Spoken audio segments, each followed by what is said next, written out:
Item number 2023-0072. President remark and reports. Mr. Jewell. Thanks, Chairwoman. And I want to say I thought it was incredible how many customers we're getting from how far away. I myself showed up to the airport about 30 minutes before my flight took off last week. I left the house at 4. I was at my gate at 4:30, so I love that. I think I got lucky.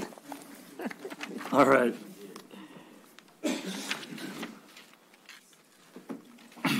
All right. We will start over on Clayton Drive, a Public Works update.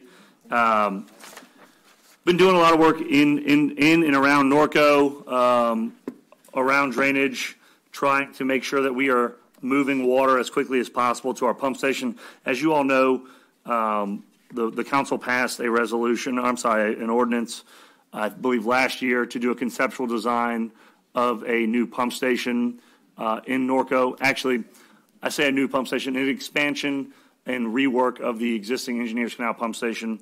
And so a lot of the work that we're doing now is working towards getting water to that new pump station because the name of the game in Norco and really everywhere in the parish is getting it out as fast as possible. So we'll be coming to the council here in the next few months on a full engineering of that project, but we believe we have a very good concept to move forward on. Just go back real quick, and we'll just talk about that. So you can see this was along Clayton Drive, and we did a little something different on here that we don't normally do, but I believe it was, we kind of felt like it was needed in this case just to help with erosion and protecting the culvert. You can see that kind of concrete head wall and collar around the culvert. So kudos to our carpenter crew who helped us do that. Mimosa at Primrose. I actually had a resident reach out to me who says every morning that they watch the back tire of school buses go off of the edge of Mimosa Street while it's turning onto Primrose. And so we worked with our in-house folks over in Public Works and our carpenters, as well as our road crew, to add some box culverts at the end of either end of the street, and then I guess what I'll say is flare out the asphalt to allow for wider turned on vehicles. We're going to take a look at other streets in along Primrose because I know this wasn't the only one, and it seems to be that how the street and the angle in which it intersects Primrose, because Primrose is kind of changing directions as you go along, is what causes this to kind of happen. Over to wastewater. These are very fresh pictures. These are as of today. We began setting generators around the parish at major lift and major booster stations. So 4 generators were done today. DeZalmans, Bayou Gauche, Parody, and I might actually be a 5th one in there because I saw one in Willow Ridge as well.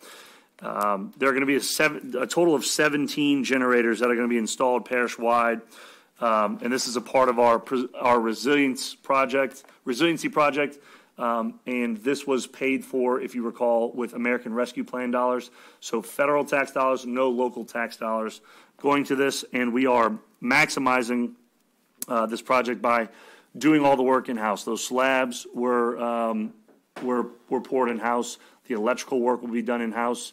And as you can see, our drainage heavy equipment crews are doing the heavy lifts for this. You always hear us say when we get into a mass power outage situation to conserve water, don't shower, especially if it's going to be a long, if we know it's going to be a long outage. We ask people to refrain from using anything that would require sewer services. While our employees go around leapfrogging with the generator, getting sewage influent from one lift station to the next, this is going to allow our system as a whole to operate more efficiently. The cost of this project was just over $1 million, and we spend about $250,000 a year renting generators. So this project will pay for itself in about 4 or 5 years. So we're excited for this, and I know our wastewater employees are excited as well. Okay, our Veterans Memorial Plaza ribbon cutting is coming up on Wednesday, April 5th at 6 p.m. Again, we are holding it later in the evening to allow more people who may be working to come to this event. We're excited. We did a walkthrough today with our VFW folks, and we are looking forward to all of you being here. This is a project that's been a long time in the making. It's spanned across now 3 administrations, and we can't wait to cut the ribbon on it. While as we know, you can purchase a brick. Unfortunately, your brick, if you purchase it now, will not be installed by the ribbon cutting, but we will do so immediately after. If you're interested in purchasing a brick to honor your veteran, we want you to visit www.stcharlesparish.gov/bricks for more information. Trash Bash is also coming up. We are partnering with the Lieutenant Governor and the Keep Louisiana Beautiful Day for our 15th annual Trash Bash. That means Trash Bash is going to be a little bit later in the year than it normally is. It's going to be on Saturday, April 22nd, and that's going to start at 11:30 a.m. The celebration, is going to start at 11:30 a.m. Our Trash Bash crews will be hard at work in the early morning around the parish collecting trash. Last year we had our biggest participation yet. We're hoping to go even bigger this year. Also, I know a lot of people are very excited about household hazardous waste collection. Household hazardous waste collection is going to take place on the same day. Remember, Trash Bash festivities will take place at the community center, and household hazardous waste will take place at the West Bank Bridge Park. We did not want to hold those together at the same place. And again, the first time in 3 years that household hazardous waste has happened, so not since 2019 has this happened, so and that was because of COVID. Items that can be accepted by household hazardous waste: paint, electronics, aerosol cans, oils, pesticides, herbicides, light bulbs, batteries, car batteries, alkaline, NCAD, no lithium batteries, and also household chemicals such as bleach, soap, cleaners, detergents.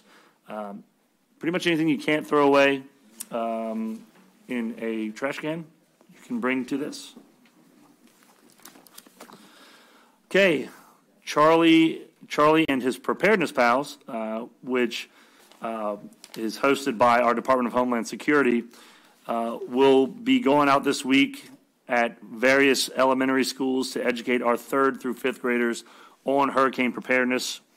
And we're thankful to a generous contribution by Shell to allow for us to put this on for our school children in St. Charles Parish. Charlie and his Preparedness Pals is an award-winning program that our EOC put together as a way to educate children and general emergency preparedness. Over to Parks and Recreation, we're going to have our Ochsner All Sports Easter Camp. That's going to be in partnership with Ochsner Performance Training. They're going to offer a 3-day all sports camp clinic over Easter break, April 11th through April 13th, from 1 to 4 p.m. at the West Bank Bridge Park Pavilion. Camp is offered for kids from 7 to 13 years old, and the program will consist of warm-ups, speed and agility, polymetric, strength training, core and conditioning, as well as flexibility. Athletes will learn the proper sprinting techniques as well as how to properly change direction. This is all in an effort to make sure that we equip our St. Charles Parish athletes with the best possible training and safety tips so that they stay healthy out on the field. Registration is $90 per camper, and to register, we want you to visit scpparksandrec.com. Additionally, we got beanbag baseball going on. Adults 55 and older are invited to the Edward A. Dufresne Community Center every Wednesday through May 31st to play beanbag baseball. Beanbag baseball, that takes place at 10 a.m. every Wednesday through May 31st. If you want to learn more, give us a call at 985-783-5090. Last but not least, I don't have a slide for this. I just want to mention that last week, myself and several other members of parish presidents and other local leaders attended a fly-in for the Shores Group, which is the Sharing Offshore Revenues from Energy Resources group. We went up and kind of lobbied Congress on the BREEZE Act, which is BREEZE and RISE Act, I should say, which are both basically expansions of GOMESA and also create a framework for offshore wind leases. As you know, every year we get money from GOMESA to do various projects with. That money comes from the sale of oil and gas leases. And to make sure that we are flexible in the future and that we encompass or we are flexible with how energy is trending, we want to make sure that the framework for offshore wind lease sales is in place as well, so that we are able to capitalize on that money. I'll give you an example. If the BREEZE Act were in place, the state of New York would have got $2 billion from just last year. And that was because they had a $4 billion wind lease sale. The BREEZE Act says that 50% of wind lease sales and oil and gas lease sales would go to the states to be distributed. Right now, we get 37.5% of oil and gas.